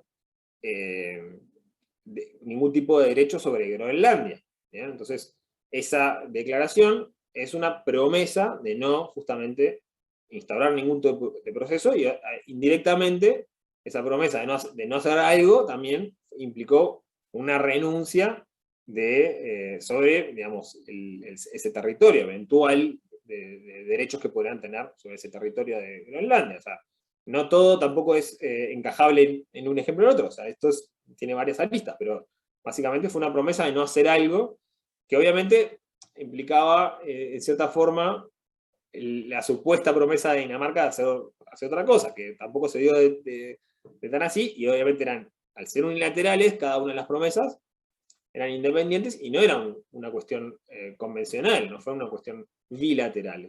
Ahí es interesante, en este caso, ver la unilateralidad, que en definitiva la promesa hecha por el ministro de no hacer nada con respecto a Groenlandia implicó indirectamente una renuncia unilateral a ese territorio. Y después hay un caso que justamente habla la Comisión de Derecho Internacional, analiza, digamos, una promesa del ministro de Cuba al ministro de Uruguay en el 2002, ¿no? En el cual el ministro le prometió regalar vacunas que se estaban desarrollando justamente en Cuba. Capaz alguno recuerda, la mayoría de ustedes no eran nacidos en ese momento, pero bueno, o estaban por nacer. Entonces, pero en realidad lo que pasó fue que las relaciones entre Cuba y Uruguay en ese momento estaban muy tirantes y de hecho se rompieron relaciones diplomáticas después no de este episodio concreto, sino que en ese año. Entonces, Cuba dijo que había prometido regalar las vacunas y mantuvo esa promesa, pero Uruguay había entendido que no era una promesa para regalar vacunas, sino que en realidad iba a comprar esas vacunas. Entonces, y mandó al Banco Central a que le condenaran parte de la deuda a Cuba en contraprestación de esas vacunas, y entonces Cuba protestó que en realidad era una donación y no quería que se le condenara nada. Entonces, en esa disyuntiva, en realidad se estudia esa promesa cubana de regalar las vacunas como si fuera un acto unilateral, que así lo aceptó Cuba, y que Uruguay en realidad interpretó de ese acto unilateral que en realidad había una contraprestación, pero en los hechos no la había, y en los hechos no la hubo. Bien, entonces es un ejemplo quizás un poco, digamos, poco frecuente que se dé algo así. Se dio por esta situación de las relaciones diplomáticas entre ambos estados, y como está Uruguay, me pareció importante trárselos a colación, más que eso, una anécdota, digamos, para tener claro lo que sería justamente una promesa. El año pasado me acuerdo que China, a través de su presidente, digamos, dijo que las vacunas que ellos iban justamente a crear por el coronavirus iban a estar abiertas a todos los estados. No sé realmente si es que es así. De hecho, nosotros pudimos vacunarnos con las vacunas chinas, pero no sé si otros estados lo han podido obtener, así por lo menos de forma tan abierta. Entonces no sé hasta qué punto esa declaración ha sido cumplida por China y los demás estados hasta qué punto están haciéndola valer, ¿no? Entonces, otro ejemplo, digamos, más reciente y que no ha tenido todavía una ejecución tan clara de ese acto unilateral. Entonces, y después, muy rápidamente, ya estamos terminando la clase, no sé si tiene alguna duda, consulta, comentario con respecto a lo que hemos visto. Bien.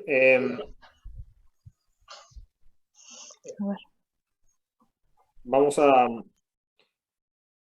hacer, para finalizar, digamos, una mención a los actos unilaterales de las organizaciones internacionales, que en realidad es la expresión justamente de la voluntad de las organizaciones internacionales, ¿bien? Entonces, las organizaciones internacionales tienen mecanismos internos de toma de decisiones, ¿okay? Mediante resoluciones, decisiones, recomendaciones, ¿okay? Que tienen establecidos en su carta constitutiva cómo van a emitir efectivamente esas resoluciones, esas decisiones y esas recomendaciones. Todas esas se interpretan que son actos unilaterales del propio organismo internacional, ¿okay? Y que generan obligaciones para el propio organismo internacional, puede también generar obligaciones para los Estados miembros de ese organismo internacional, y puede obviamente generar derechos para los Estados miembros y para terceros sujetos de derecho internacional. ¿Bien?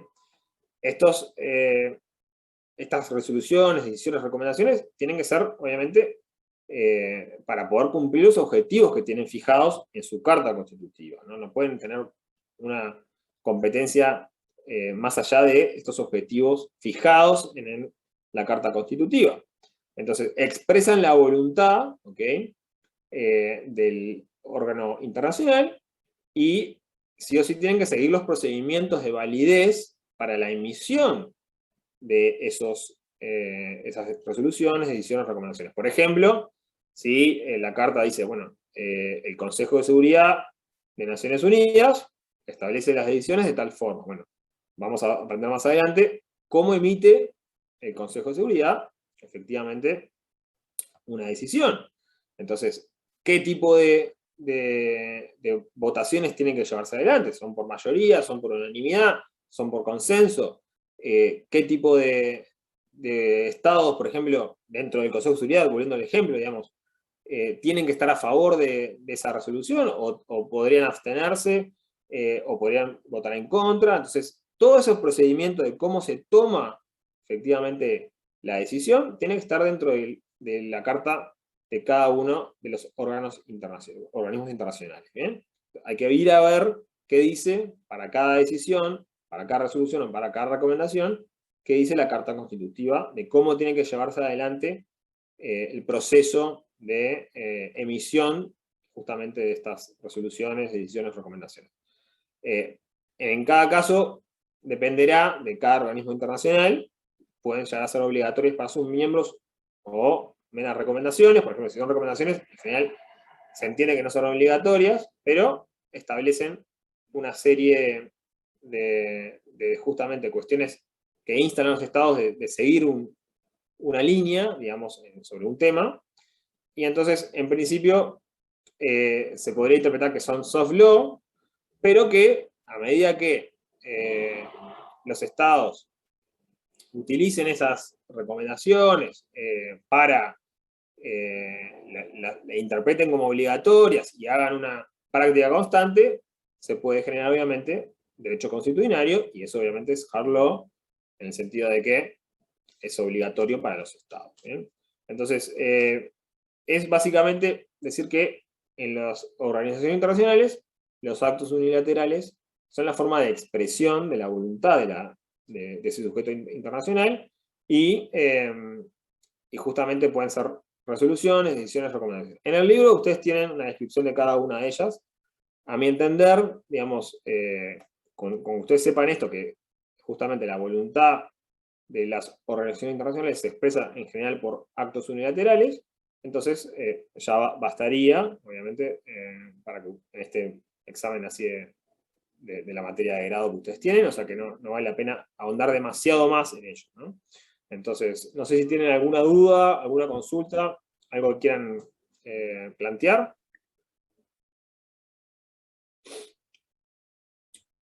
Raquel, no sé si querés... No, quería agradecerte nada más, Pedro. Muy linda tu clase. Bueno, Gracias. muchas gracias. Muchas gracias. Les voy a subir la... Profesor, no, le Sí. quería decir que estuvo muy buena la clase, y sobre todo con los ejemplos, como que al menos a mí me quedó más claro. Gracias.